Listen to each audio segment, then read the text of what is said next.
and Director NCE. তাছাড়া উপস্থিত আছেন শ্রী কিরণ গিত্তে।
আমাদের আজকের অনুষ্ঠানের মুখ্যমণি তথা আজকের অনুষ্ঠানের মাননীয় উদ্বোধক প্রফেসর ডক্টর মানিক মহোদয়ের জন্য আমরা উত্তরীয় এবং পুষ্পস্তবকের মাধ্যমে বরণ করে নিচ্ছি আজকের অনুষ্ঠানের মাননীয় উদ্বোধক এবং আজকের অনুষ্ঠানের জন্য আমরা মাননীয় মুখ্যমন্ত্রী মহোদয়ের হাত ধরি।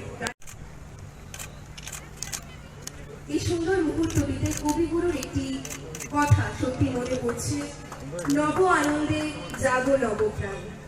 আমরা গাছের চারায় জলদানের মাধ্যমে অনুষ্ঠানের শুভ সূচনা করে নিলাম।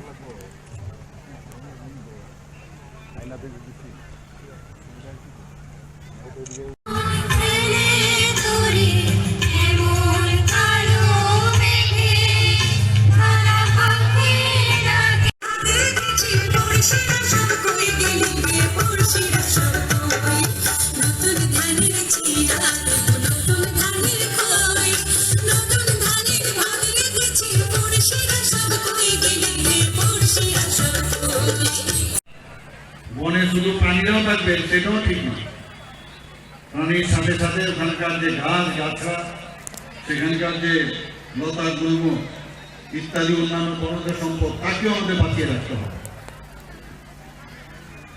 এবং বন থেকে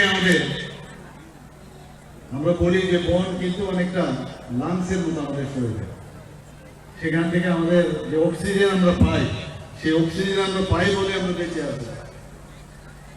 এবং আমরাও কার্বন ডাইঅক্সাইড দিই, এবং কার্বন ডাইঅক্সাইডে বনজ সম্পদও বেঁচে থাকে।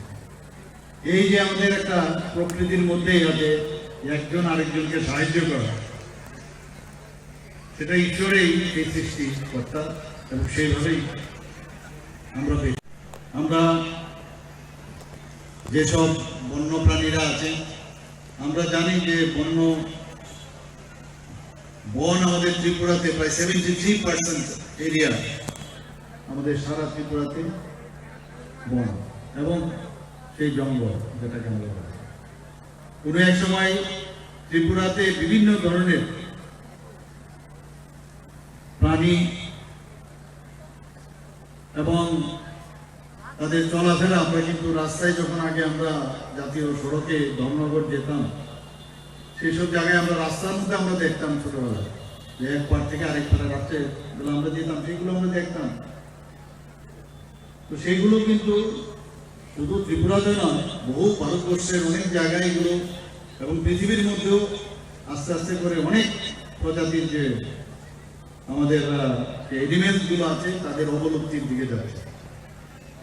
এখন আমাদের ইকোলজিক্যাল ব্যালেন্স, যেটা একটু আগে স্বপ্না মজুমদার মহোদয় এখানে বলার চেষ্টা করেছেন, মাননীয় বিধায়িকা, যে বানরগুলো আমাদের এখানে চলে আসে, আসার পর ঘর বাড়িতে সমস্যার সৃষ্টি করে। তো যে ফল ইত্যাদি যেগুলো আমাদের বনে থাকতো, সেগুলোর অভাব আমরা কেটে ফেলি আমাদের নিজেদের ব্যবহারের জন্য। এবং হাতিরও দেখা গেছে যে হাতিগুলো এখন শহরাঞ্চলে চলে আসে, রাস্তায় চলে আসে, এবং অনেক ক্ষয়ক্ষতি এবং মৃত্যুরও আমরা ঘটনা আমরা জানি। তো এর জন্য আমাদের বন দপ্তর যে আজকে যে আয়োজন করেছে, সেই আয়োজনে আমরা সেইগুলো আমাদের দেখা দরকার, যেখানে যার থাকা সেখানে তাদের ব্যবস্থা আমরা সেটা যেন করতে পারি। বন দপ্তর সেই ব্যবস্থা করছেন এবং আমরা বিভিন্ন সময়ে গাছগাছড়া লাগানোর ইতিহাস আমরা সৃষ্টি করেছি। একসাথে প্রায় লক্ষাধিক গাছ উইদিন 5 মিনিটস সমস্ত ত্রিপুরার মধ্যে আমাদের গাছগাছড়া লাগানো হয়েছিল, তার খবর আপনারা নিশ্চয়ই জানেন। আমাদের সরকার, আমরা চাই যে সবাই বাঁচার অধিকার যেন থাকে। আমরা প্রতি বছর আমরা সবাই জানি যে 2 থেকে 8 তারিখ সাধারণত প্রথম সপ্তাহে অক্টোবরে এই যে জাতীয় বন্য প্রাণী সপ্তাহ পালন করা হয়। আমি বিসিসিআই সাহেবের সাথে কথা বলছিলাম, উনি বলছিলেন এই সপ্তাহে শুরু হয়, কিন্তু অনেক প্রতিযোগিতার আগে আমরা যাদেরকে আমরা সম্মান এখানে দেওয়া হলো, যাদের সার্টিফিকেট দেওয়া হলো, বিভিন্ন বিষয়ে এখানে ডিবেট থেকে শুরু করে আর্ট থেকে শুরু করে বিভিন্ন বিষয়ে এখানে প্রতিযোগিতার আয়োজন করা হয়েছিল। এই প্রতিযোগিতার মাধ্যমে কম বয়স থেকে স্টুডেন্ট লাইফ থেকে বন্য প্রাণী সম্পর্কে, গাছগাছড়া সম্পর্কে তার সম্যক ধারণা এই প্রতিযোগিতার মাধ্যমে তাদের মস্তিষ্কে সেটা কিন্তু চলে আসে।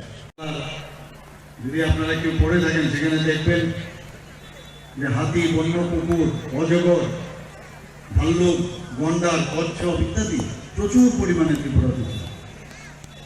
আজকে এখানে আমি এসেছি, এখানে আমি কোনোদিন এই প্রথমবার আমি এসেছি এখানে, যে বাটারফ্লাই যে পার্ক এখানে আমি দেখে অবাক হয়ে গেলাম যে ফরেস্ট ডিপার্টমেন্টের উদ্যোগে এখানে বাটারফ্লাই, আমাদের যিনি ডিএফও সাহেব আছেন উনি বলছিলেন খুব সম্ভবত 2016 থেকে এখানে শুরু হয়েছে এবং এত সুন্দরভাবে তার প্রজনন এবং তাকে বাঁচিয়ে রাখার যে সুব্যবস্থা, এক এক সময় অবাক লাগে। আমাদের লোক অনেকে, এবার আমি আমার এক কর্পোরেটর মহোদয় বলছিলেন যে আমি তো পুজোতে থাকবো না, বাইরে যাবো ঘুরতে। বললাম আরে ত্রিপুরাতে এত সুন্দর সুন্দর জায়গা আছে, আপনারা আসুন এখানে দেখুন।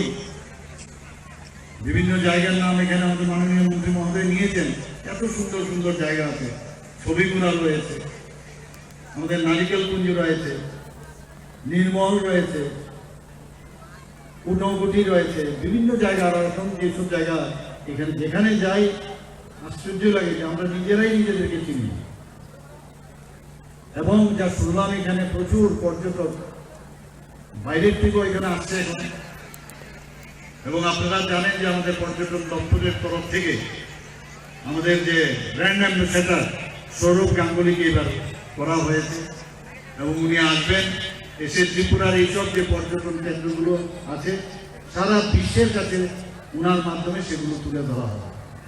আমি নিশ্চিত যে আপনাদের এই কৃষ্ণা অভয়ারণ্যের যে যারা এখানে আমার মা ও বোনেরা আছেন বা এই এলাকার গুণীজনেরা আছেন, তাদের আর্থসামাজিক উন্নয়নও সেই কারণে এখানে হবে, এটা নিশ্চিত।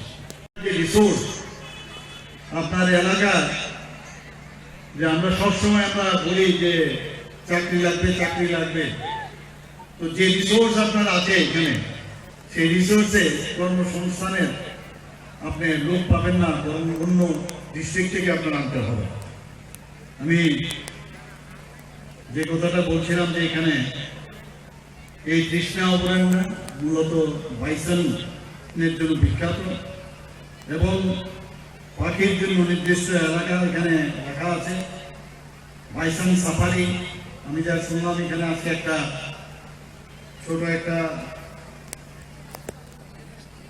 রিক্সা দেওয়া হবে, যাতে করে পর্যটকরা আপনার সেটা দিয়ে ঘুরতে পারে, দেখতে পারে। এছাড়া এখানে যে বিভিন্ন প্রজাতির উদ্যান এবং ইকো পার্ক এখানে আছে। কৃষ্ণার আরেকটা মজার বিষয় হচ্ছে এখানে যে মূল আকর্ষণ, যেখানে গর্জন যে গাছ ভরপুর, গর্জন গাছ সম্পর্কে আমরা সবাই জানি এবং এখানে একটা প্রাকৃতিক মনোরম যে পরিবেশ, সেই পরিবেশ আছে।